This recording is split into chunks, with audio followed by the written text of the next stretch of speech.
Tuan-tuan hujan-hujan ni. Ada soalan?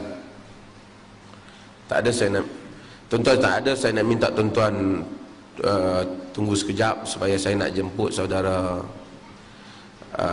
Syam. Panggil apa? Syam. Syam. Saya pun tak tahu dia panggil Syam Kamikaze, tak betul ke? Di Kamikaze ni apa? Sekarang dia bukan Kamikaze lah, saya tahu. Saya saja nak jemput tuan-tuan bagi semangat dah kita. Saudara Syam ni datang daripada KL, dah 3 minggu dah. Dia dahulu adalah merupakan ahli muzik, kumpulan muzik Kamikaze ni rock lah, muzik rock Kamikaze, dan pernah jadi panel pengadil lah untuk Akademi Fantasia. Dan dia perkenal lah diri dia. Saya buat search juga, tapi tak hafal apa habis. Tapi dia kenal diri dia, dan saya nak minta supaya dia terang sedikit tentang pengalaman dia sehingga dia main mengaji, dia mula belajar Islam dan seumpamanya, yang mungkin boleh nak manfaatkan oleh kita dalam nak melihat bagaimana dakwah itu boleh berkembang, insya-Allah. Dengan segala hormatnya saya perkenalkan saudara Syam. Syam kena perkenalkan nama secara detail insya-Allah. Sila.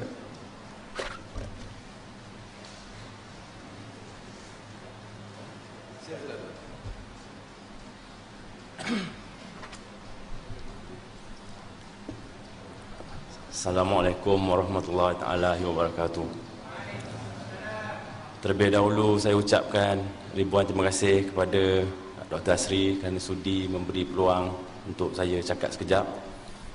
Yang saya rasa saya terima jemputan beliau hanya sebab saya fikir benda tu perkara yang baik. Sebab saya segan sebenarnya. Banyak kawan-kawan di sini yang saya pun belum sempat nak kenal semuanya lagi.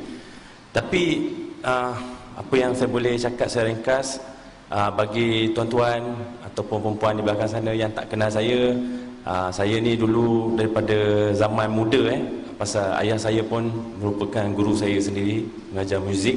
Saya tidak pernah dapat pendidikan formal main muzik, tapi saya telah menjadi pensyarah di UiTM Shah Alam, jurusan degree in jazz performance. Baru 2 sem lepas saya berhenti. Sebelum tu saya pernah mengajar di Akademi Seni Kebangsaan, dan saya rasa itu adalah satu perkara yang baik lah, walaupun saya sendiri tak pernah dapat formal studies. Dan di samping tu saya pernah terlibat dengan macam Ustaz cakap tadi lah, band rock tu dulu pada 10 tahun lepas kot. Lain daripada tu saya buat kerja mainly, kalau tuan-tuan dapat ada tengok di Astro macam kata dulu, saya selalulah buat program Akademi Fantasia tu, time Maui jadi juara, dan sampai Syahir lah yang tahun lepas ni, baru ni. Dan dah terlanjur kita sebut pasal AF tu, itulah minggu depan kebetulan pula tu saya dijemput buat season yang terakhir ni untuk jadi pengkritik pula. Tak tahulah apa saya nak cakap, sebab saya pun tak berapa ikut sangat yang season baru ni. Tapi itulah sedikit tentang kerja saya. Saya rasa tak berapa penting sangat.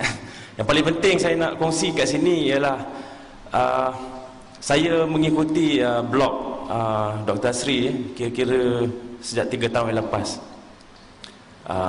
Minda Tajdid. Jadi saya baca dan saya tak kenal orangnya macam mana saya kenal daripada hari ini. Saya baca, wah, apa cerita ni?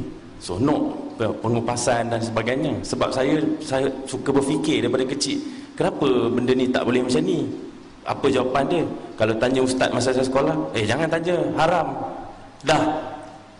Kau ni banyak tanya, dia marah kita. Jadi saya nak penjelasan tu dari segi ilmiah yang mana saya faham. Misal kata, Nabi cakap hadisnya sekian, sanadnya sampai begini-gini. Jadi saya yang jahil ni faham kenapa saya tak boleh buat macam ni. Okey tuan-tuan, saya nak buat satu pengakuan yang tak berapa baik. Seperti saya pernah pakai subang dulu, berlubang telinga saya ni. Jadi apabila saya ditegur dengan cara yang baik, yang sebelum ni saya tak pernah dengar cerita tu, jadi saya buka, saya buang. cerita macam-macam lah. Masa zaman saya main rock dulu, pakai gelang ke apa ke, ini semua haram. Saya buka, tak ada dah rantai ke apa ke. Walaupun sebab saya sendiri baca buku-buku hadis, gelang tu walaupun dia gelang tali sekalipun, gelang kulit, jangan kata gelang emas dan sebagainya, hukumnya haram. Jadi saya tak persoalkan lagi, dan saya tak nak balik kepada zaman tu. Jadi apa yang saya nak kongsi ialah, bila saya dah baca minda tajdid ni sekian lama, saya cakap satu hari boleh lah kalau saya tak dapat jumpa Ustaz Asri ni in person kan. Alhamdulillah peluang tu dapat diberikan pada saya apabila saya datang, ketika saya rasa agaknya Tuhan nak bagi hidayah pada saya. Sebab sebelum ni saya solat tertinggal, kadang-kadang buat, kadang-kadang tak buat. Macam Ustaz cakap tadi lah, kalau kita mengukur pada orang yang tak elok, dia tak semayang langsung, aku ada juga nak semayang zuhur, macam kata, mungkin saya salah seorang yang tergolong dalam golongan tu lah dulu. Daripada tak ada, baik ada, walaupun satu, macam kata.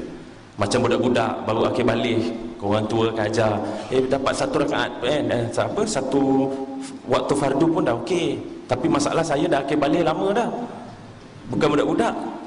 Jadi saya cuba cari. Jadi apabila saya dapat hidayah yang saya rasa betul-betul Allah Ta'ala nak bagi hidayah tu, ialah pada masa ketika Imam Sudais ada kat sini. Saya telah bawa kereta dengan kawan saya daripada KL, tak ada tujuan ke mana-mana, cuma saja nak bawa kereta, nak singgah di masjid, nak semayang. Sambil tu nak bermunajat, ya Allah bagilah, tunjuklah jalan yang lurus, bagilah aku ni jadi umat Islam yang betul, bukan nama je Islam. Jadi saya jalan sampai saya singgah di Kanga, Masjid Alwi. Saya masuk masa tu waktu zuhur, saya tengok ramai sangat orang kat masjid tu. Apa ada kat sini? Tengok semua macam ni, tengah ramai tengok macam ni. Saya tengok, Masya Allah, Subhanallah, semua terperanjat. Saya pun tak tahu apa ni betul ni. Imam Sudais ada kat situ. Mak saya selalu cerita, Imam Mekah ni jangan main-main, kalau orang pegang dia pun kena tangkap. Dia memang tak bagi, ada pengawal jaga semua, kita dapat tengok dia jauh. Saya tengok depan mata, tuan-tuan. Lepas tu saya cakap lah, lepas dia dah mengaji, saya diam dengar dia suara dia kan. Lepas tu saya keluar, saya cakap kawan saya, tak apalah, ni ramai orang ni, biarlah, mungkin tak ada rezeki kita nak jumpa, salam dia, tak apalah, kita tunggu kat luar lah, ambil gambar pun jadilah. Sekali punyalah Allah tu maha berkuasa, dia nak bagi hidayah, yang cerita hidayah saya ni tadi. Saya tunggu dia kat depan, dekat kereta. Sekali dia yang lalu depan saya, dia ulur tangan. Subhanallah, saya telefon mak saya menggigil, Bu, tahu tak apa cerita ni, Imam Sudais ulur tangan ni. Bukan saya nak salam dia nak salam saya. Itulah pada saya salah satu peluang yang saya rasa sebagai orang Islam yang sangat susah. Rasa orang yang pergi haji tiap-tiap tahun pun belum tahu dapat peluang macam tu. Saya ni siapalah pula kan. Jadi Allah Ta'ala nak bagi itu. Lepas tu saya turun daripada Zohor tadi tu, lepas asar saya datang ke sini di Institut Al-Qayyim ni, sebab saya dah tahu dah dalam jadual yang kawan-kawan di KL pun dah bagi tahu ada kuliah di sini. So saya dapatlah berjemaah 2 kali dengan Imam Sudais. Saya cakap, inilah tempat Dr. Asri ni. Tak apa, lepas ni saya nak datang selalulah, saya cakap.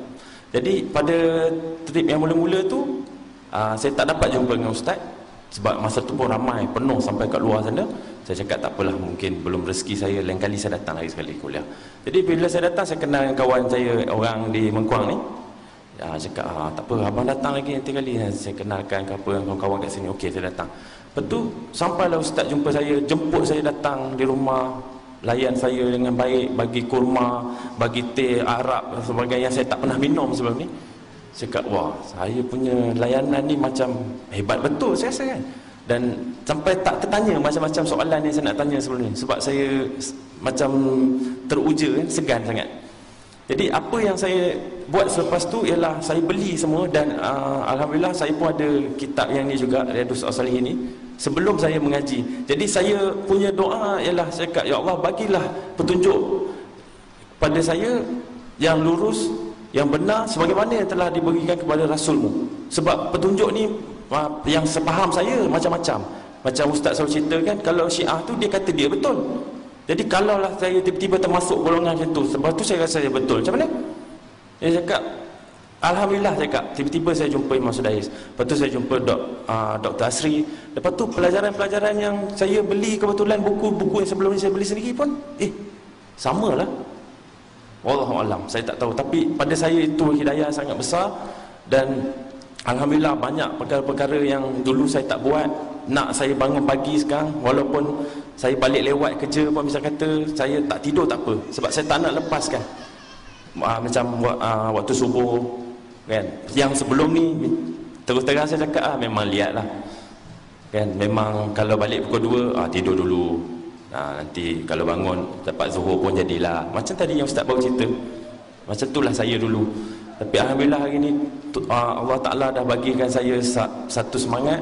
Mudah-mudahan dia terus, dan saya minta pengakhiran yang baik buat diri saya dan semua juga tuan-tuan dan perempuan di sini. Sebab itulah yang Nabi ajar kita suruh doa.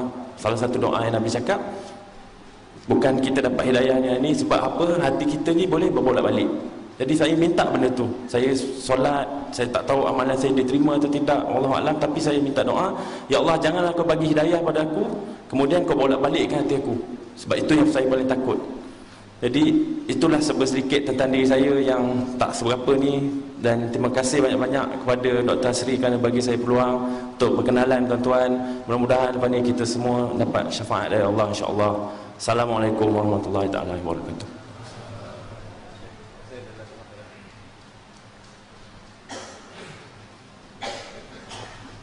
Terima kasih, jazakallah khairan katsira kepada saudara Syam. Dan kita jemput saudara Wahab, ada ni pengumuman sikit. Tuan-tuan, malam ni patut lampu tak menyala, tapi tuan-tuan boleh pergi tengok kita punya library dah siap lah. Cuma kita nak atur buku. Dan saya jemput tuan-tuan, siapa yang nak menyumbang buku, tapi buku jangan sembarang sumbang kan, dia kena ada senarai. Kita akan senaraikan buku tu. Siapa yang nak wakaf, dia beli buku tu ataupun dia suruh kita beli, kita akan senaraikan. Dan tuan-tuan akan boleh gunakan library tu, insya-Allah. Dan kita pun akan siap seperti mana yang kita bagi tahu atas ni, kita akan ada 20 katil yang tuan-tuan bila datang daripada jauh memang boleh tidur di atas tu. Tapi kita ambil sikit yuran lah, RM10 je sehari nak bayar elektrik. Jadi ada katil apa, kita akan siap atas tu untuk tetamu yang jauh, dan kita akan cuba hidupkan, insya-Allah. Bulan puasa ni insya-Allah kita akan hidupkan 30 hari lah, insya-Allah. Banyak program, insya-Allah.